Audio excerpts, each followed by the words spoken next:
Leah, I'm so pleased that we could sit down and chat today about you, some of your background, and a little bit of a welcome to Manitoba Women in Construction Board, because you're one of our most recent members to join us on the board. So welcome, and thanks for taking the time today.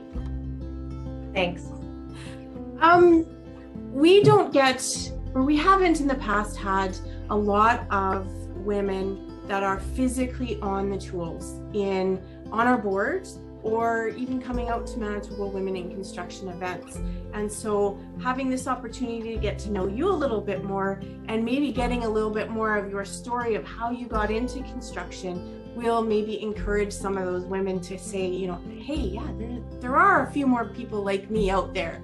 So can you give us a little bit of background as to how you got into construction? You are a Red Seal journeyman carpenter, and working for PCL now as a superintendent. So that's a little bit of a journey. So can you give us some background on that? For sure.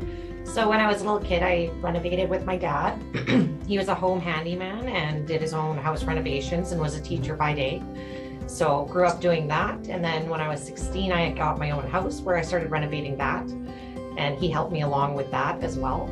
And then eventually they ended up going overseas to start their own business, that I decided to get into carpentry professionally so that I could keep learning, because I didn't know what I wanted to do with my career. So figured might as well keep learning to renovate my house, and ended up getting a construction job and did residential for about 6 years. And now I've been with the union for about 5 years and working with PCL. So as I worked with PCL, got my ticket and worked my way up to foreman and then up to superintendent now. It's been quite a journey, but definitely very rewarding. How did the union play into your career? Because we haven't touched on a lot of that through MWC, but I know that there's a lot of people that look to the union, and obviously it supported you. So could you touch on that a little bit more? Yeah, so with the union, one of the biggest things I noticed right away is equal pay. Didn't matter what diversity you were, who you were, what age, anything. It was, everyone got paid the same, and there was an equal opportunity to go and work. It was a great option that there's multiple different places you can go work, not just the one company, although I did stay with the one for myself. And yeah, no, great experience to be a part of it and be able to have brothers and sisters and supporters. What has been the biggest benefit to you for having that support from the union, do you think? Oh, definitely being able to stay in and have that support, and when times are tough, to talk to somebody, and also even just moving ahead in my career, having those supporters who helped bring forward and advocate for me made all the difference. What do you like most about being on site? Oh, I think on site, the best thing is just every day is absolutely different. You never walk in and have something that's the same, and you never stop learning. No matter how long you've been at it, there's always new things coming out, new ways of doing things, and that really enticed me at the beginning. What's been the biggest challenge for you? And I'm going to put it in sort of a two-prong here. So biggest challenge being a woman carpenter on site, and then biggest challenge now moving into a superintendent role for you. The challenges have definitely been different when I went from carpenter to foreman to super.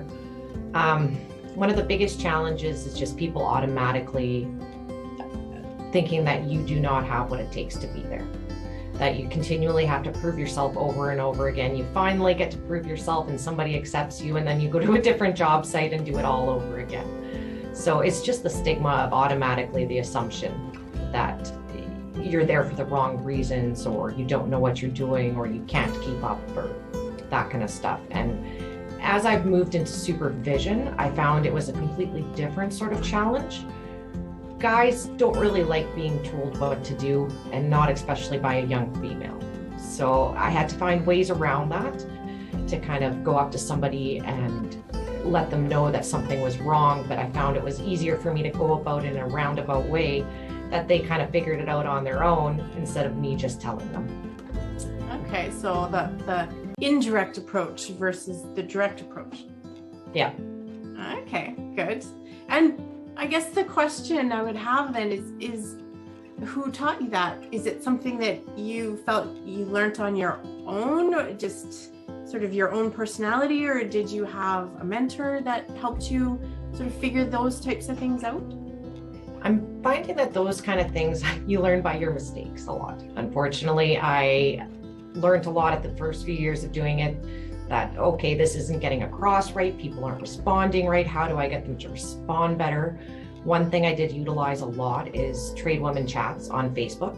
And that was a spot where I actually found I could talk to other people going through the same thing I was, and search past posts. Women's conferences is another big one. I went to my first one and it was amazing to go to and talk to other people doing the same thing. You can talk to a guy about it 100 times over. They won't 100% relate. The feeling of talking to a woman, I think it took me about 8 years in my career to finally get that experience, was so rewarding and allowed me that movement to be able to continue on and not feel alone. That's awesome. I'm glad you found that.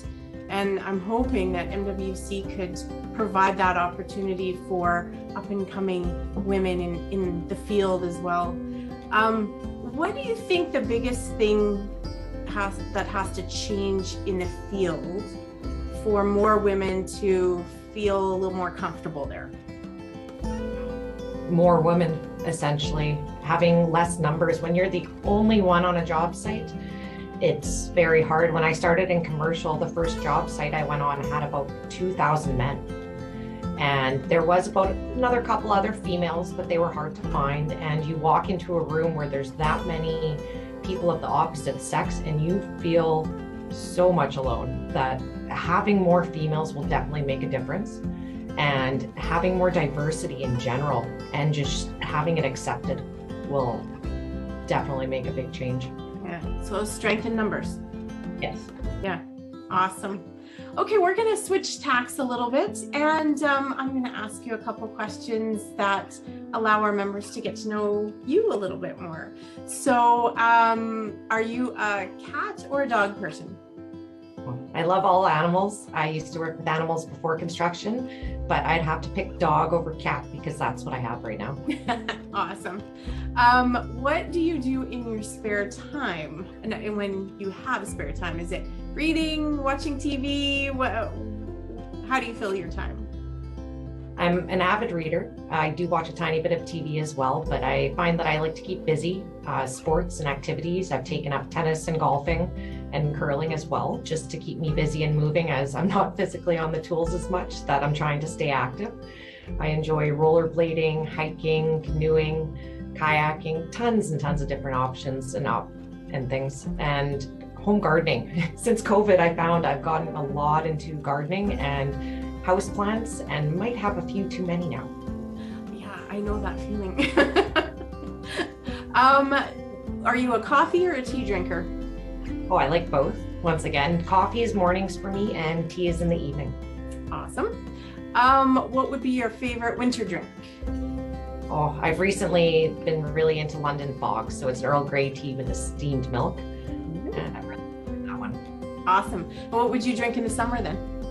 Oh, in the summertime, probably an iced tea, just because that brings back childhood memories. My mom used to make sun tea outside in the sun when we lived in Africa.